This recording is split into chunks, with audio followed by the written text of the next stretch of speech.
¿Existe la filosofía latinoamericana? Un pensamiento periférico es un pensamiento situado. Europa se arroja sobre América Latina la herencia de los pueblos originarios, los proyectos de nación, el porqué de este pensamiento, el rechazo al colonialismo, la unión latinoamericana, la lucha de clases en Argentina, países subalternos, marginados, que no han participado de la centralidad de la historia. América Latina, filosofía y colonialismo. Encuentro 4. Simón Bolívar y la Unión Latinoamericana. 1. El Libertador. 2. La interpretación de Karl Marx. 3. La Carta de Jamaica. 4. El encuentro en Guayaquil.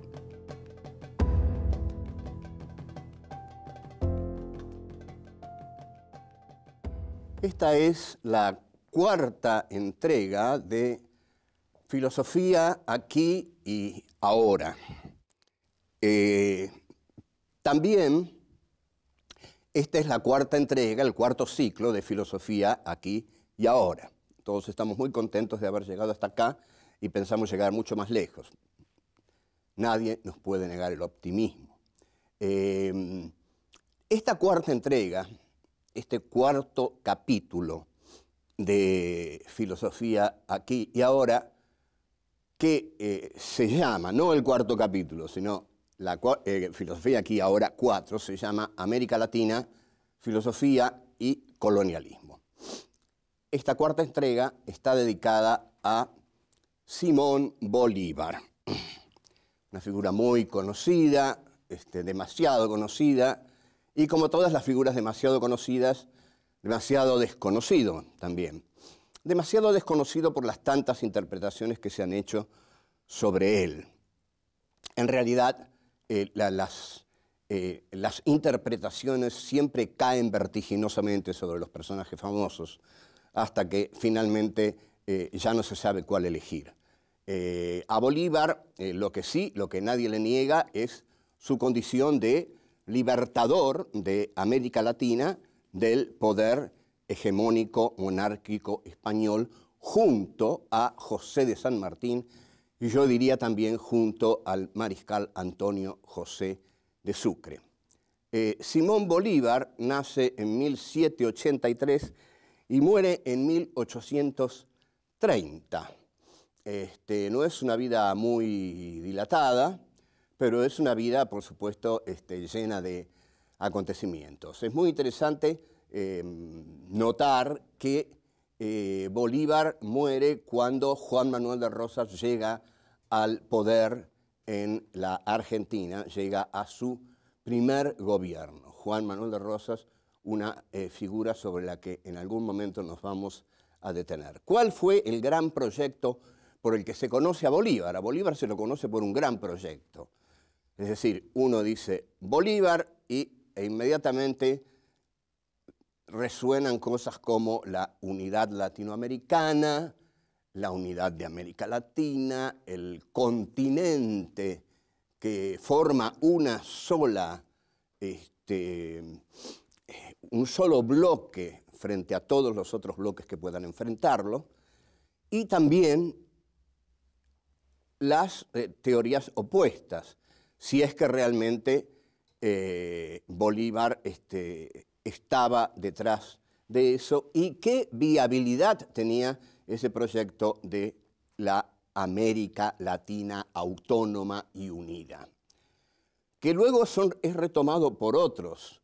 El que fundamentalmente lo retoma en el siglo XIX es el llamado Quijote de los Andes, que es el caudillo catamarqueño Felipe Varela.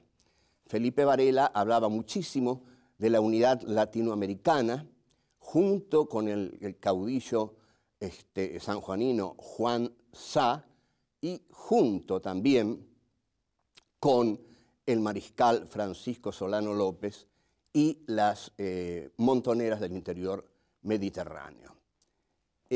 Ahora bien, algunos sospechan un poco de Bolívar. Bolívar era, digamos, totalmente bueno, generoso, abierto, deseaba lo mejor para América Latina, o ese altísimo perfil que siempre cultivó, altísimo, el más alto perfil de todos los guerreros de América Latina, mucho más alto que el de San Martín, infinitamente más alto que el de Sucre. Ese perfil tan alto habla de una gran ambición. Esa gran ambición habla de elementos autoritarios en su carácter. Si hay elementos autoritarios en el carácter y en la formación de Bolívar, entonces sus proyectos políticos de una América Latina unida implicaban que esa América Latina se uniera bajo una dictadura bolivariana.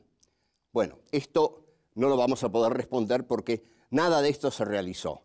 Ni la dictadura bolivariana, ni América Latina sobre todo, se unió, ni se ha unido todavía, aunque en esa tarea está. Hay muchos trabajos sobre Bolívar, e incluso Bolívar es una bandera, ¿no? Bolívar es una bandera que puede ser tanto la bandera de la libertad, la bandera de la lucha contra el invasor extranjero, la bandera de la defensa de la tierra nacional que está bajo nuestros pies, la bandera del libertador bravío que conduce a los ejércitos para liberar estos territorios de los conquistadores colonialistas. Nosotros nos vamos a ocupar de Bolívar a través de un texto de Karl Marx que causa horror a los marxistas. Y creo que tienen razón en horrorizarse porque el texto es muy duro con Bolívar. En realidad no tienen razón en horrorizarse porque el texto es totalmente coherente de acuerdo a la visión que Marx tenía de los territorios que estaban fuera del centro del espíritu del occidente europeo. Así que vamos ya a ver qué decía Marx de Simón Bolívar.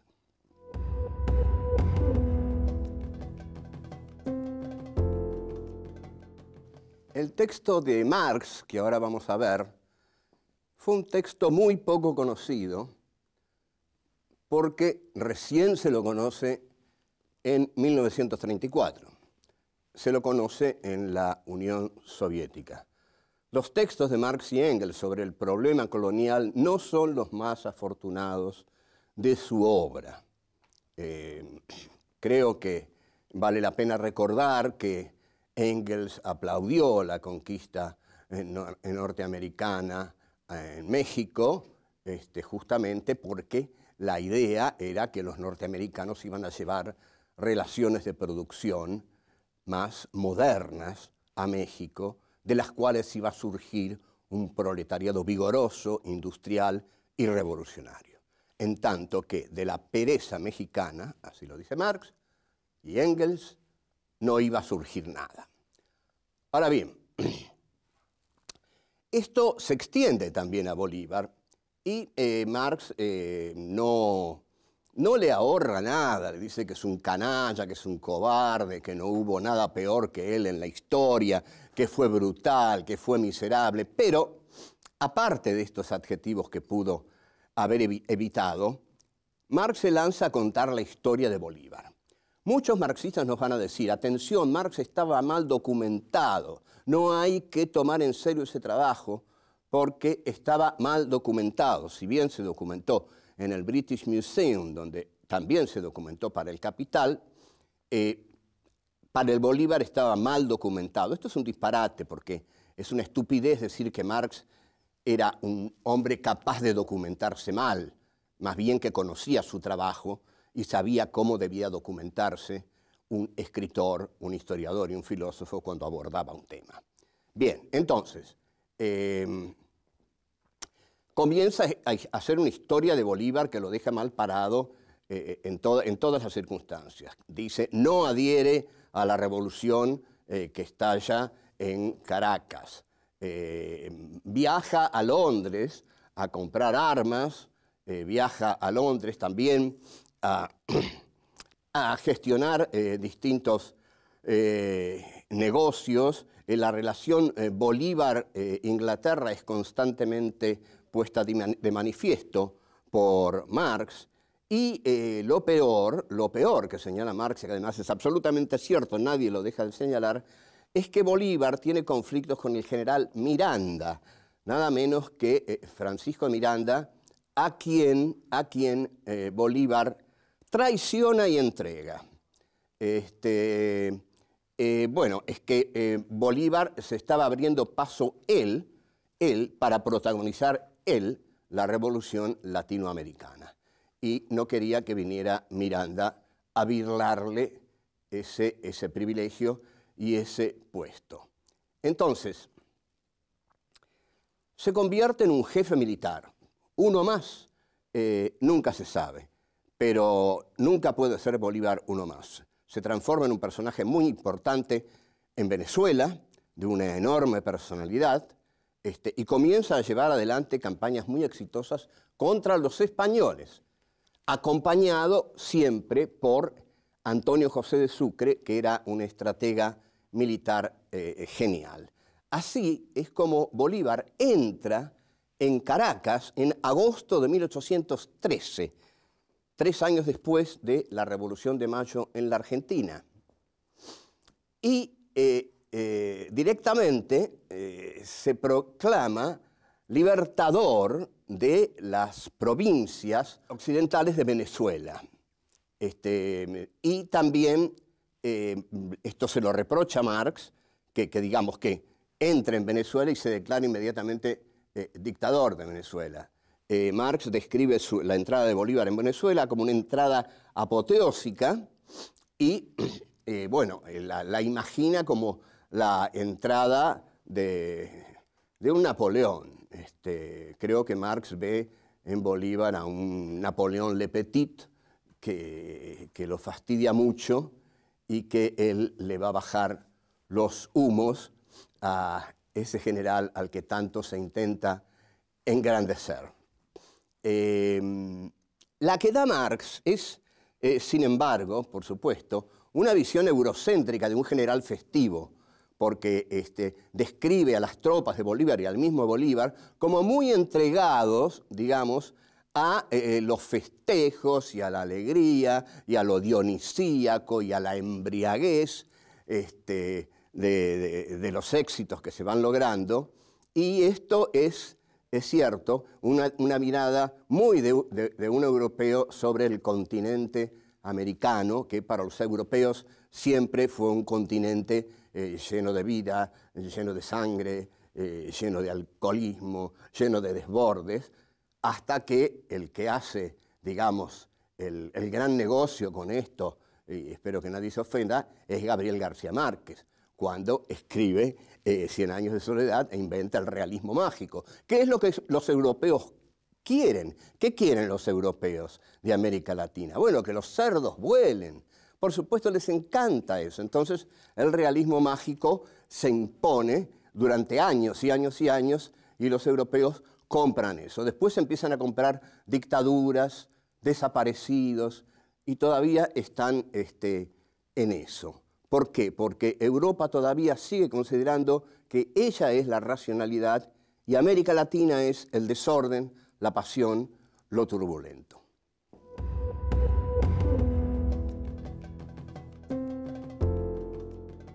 En 1815, Bolívar ya intenta darle un marco orgánico a esta idea que tiene de la unidad latinoamericana.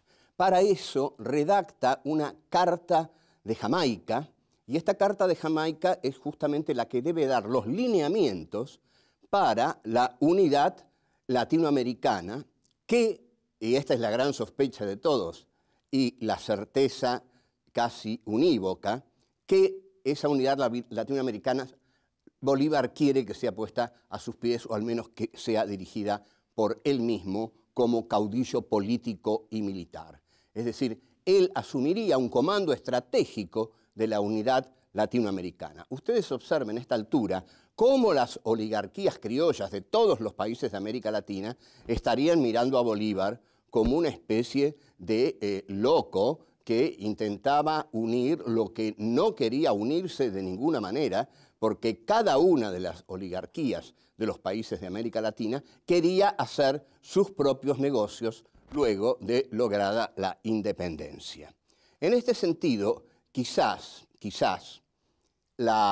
lo que se puede decir del autoritarismo de Bolívar, o que Bolívar era un dictador que quería ponerse al frente de la unidad latinoamericana, sea un mal menor ante el de las oligarquías que querían balcanizar América Latina, desmigajar América Latina y negociar cada una con el imperio. Hay que pensar si un dictador tipo Bolívar uniendo América Latina podría haber funcionado. Yo creo que no, porque creo lo que no le gustaba a Inglaterra en el siglo XIX no caminaba. Sin embargo, todavía, en medio de estos planes, el poder español sigue vigente en América Latina y Bolívar, que nunca se llevó mal con Inglaterra, igual que Mariano Moreno, nunca se llevó mal con Inglaterra Mariano Moreno, al contrario, en el plan de operaciones que se le atribuye, le piensa ceder a Inglaterra nada menos que la isla de Martín García. Y Bolívar incorpora a su ejército a una legión británica que Marx elogia muy malintencionadamente, porque ustedes observen, todas las acciones que hace Bolívar a partir de ese momento, Marx se las atribuye a esta legión extranjera británica que Bolívar incorpora a sus tropas. Todo es mérito de ellas. Bolívar, a su vez, en la puerta de su tienda pareciera darle la razón a Marx, porque pone a 2 soldados ingleses para custodiarlo. Dime a quién pones para que cuide tu vida y te diré en quién confías, en la eficacia de quién confías. Pareciera que Bolívar nos está diciendo, yo confío mi vida a la eficacia de 2 soldados británicos antes que a la eficacia de 2 soldados latinoamericanos. Marx señala que Bolívar se convierte en presidente, libertador de Colombia y protector y dictador del Perú y padrino de Bolivia. O sea, son unos cuantos cargos, digamos, como para que los desempeñe una sola persona, pero Bolívar, sin duda alguna, se creía algo mucho más que una sola persona. Bolívar se creía Bolívar. Podríamos decir de Bolívar lo siguiente: Bolívar, antes de ser Bolívar, ya se creía Bolívar. Entonces, esta ambición y esta seguridad que tiene en sí mismo lo lleva a ponerse al frente de estos proyectos tan tremendamente ambiciosos. En 1824, finalmente, ocurre un hecho glorioso para América Latina, y es la batalla de Ayacucho, en la que colaboran muchos jefes del Ejército Libertador Argentino, y que la gana Antonio José de Sucre, vence definitivamente al poder español en América Latina. Yo creo, sinceramente, que Sucre era superior, muy superior, como estratega militar a Bolívar. Lo que pasa es que era un hombre de muy bajo perfil, de gran humildad, y que simplemente quería cumplir con la tarea para la cual estaba capacitado. Es decir, derrotar a los españoles, porque sabía más que ellos acerca del arte de la guerra. Entonces, ahí es donde Sucre derrota a los españoles en 1824.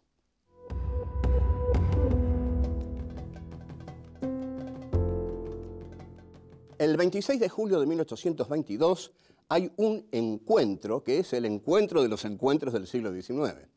Hay varios encuentros que han, digamos, pasado a la historia. No todos los encuentros pasan a la historia, digamos.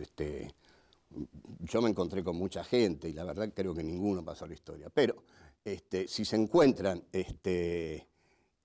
Bolívar y San Martín en Guayaquil, bueno, Guayaquil ha pasado a ser como el misterio de la historia de América Latina. Se encuentran los dos gigantes y ¿qué es lo que ocurre? Bueno, ocurre lo siguiente, los dos gigantes eran muy distintos. San Martín tenía una estatura apreciable, Bolívar era más bien tirando abajo, y la ambición de Bolívar iba mucho más allá que la liberación del monopolio español sobre América Latina. La de San Martín creo que no porque acá es el momento de conjeturar. Yo no estuve en la reunión de Guayaquil y ninguno estuvo, así que todos los que hablen no hacen más que conjeturar. Pero ¿qué es lo que pasa después de la reunión de Guayaquil? Lo que pasa después de la reunión de Guayaquil, que arbitrariamente le da el triunfo a Bolívar, es que San Martín se retira. En realidad, San Martín se retira porque da por terminada la batalla contra el conquistador colonialista español. Entonces, su tarea ha terminado y se va. Bolívar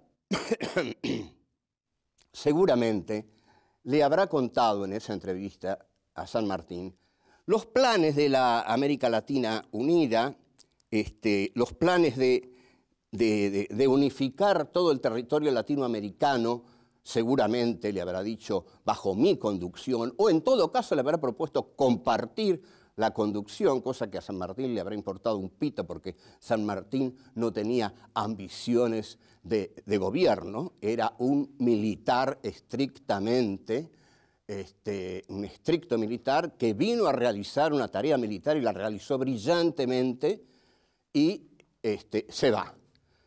Bolívar se queda y el encuentro de Guayaquil, entonces, creo que sería el siguiente. San Martín le habrá dicho a Bolívar que él no creía que sería posible, ni siquiera conveniente, ese proyecto de una unidad latinoamericana. Se lo habrá dicho porque veía que el único capaz de llevarla a cabo era Simón Bolívar.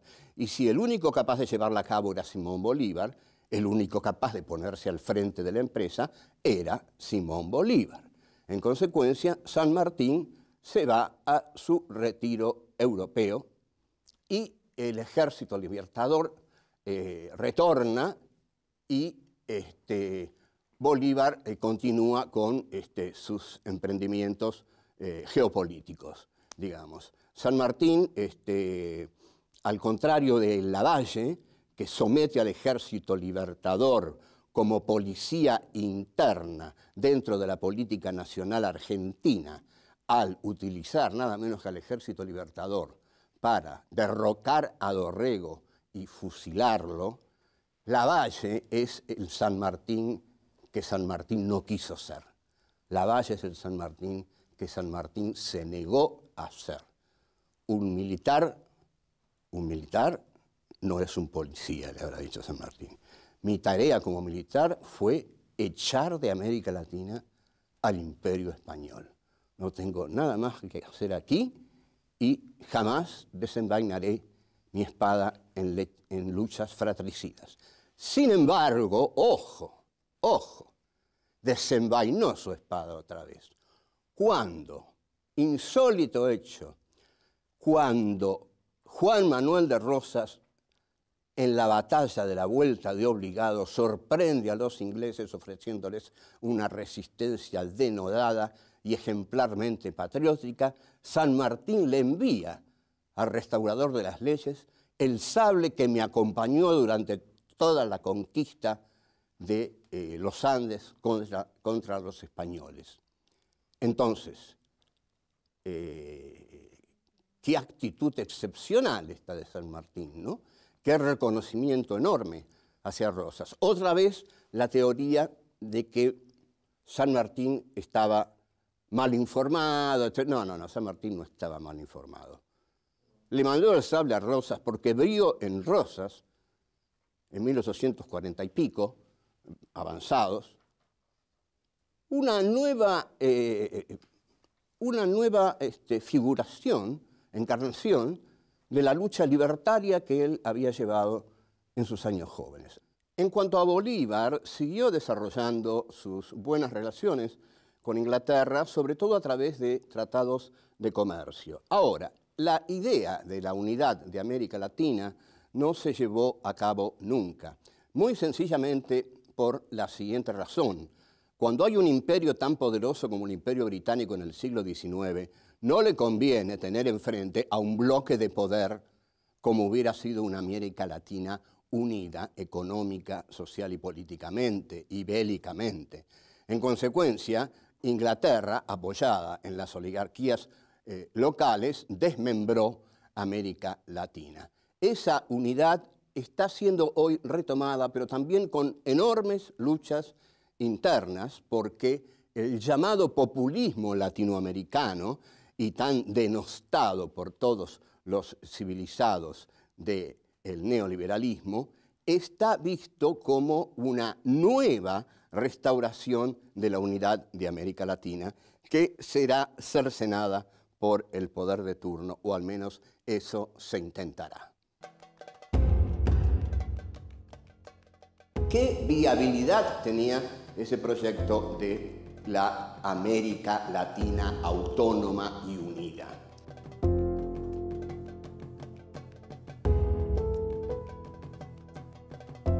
La ambición de Bolívar iba mucho más allá que la liberación del monopolio español sobre América Latina.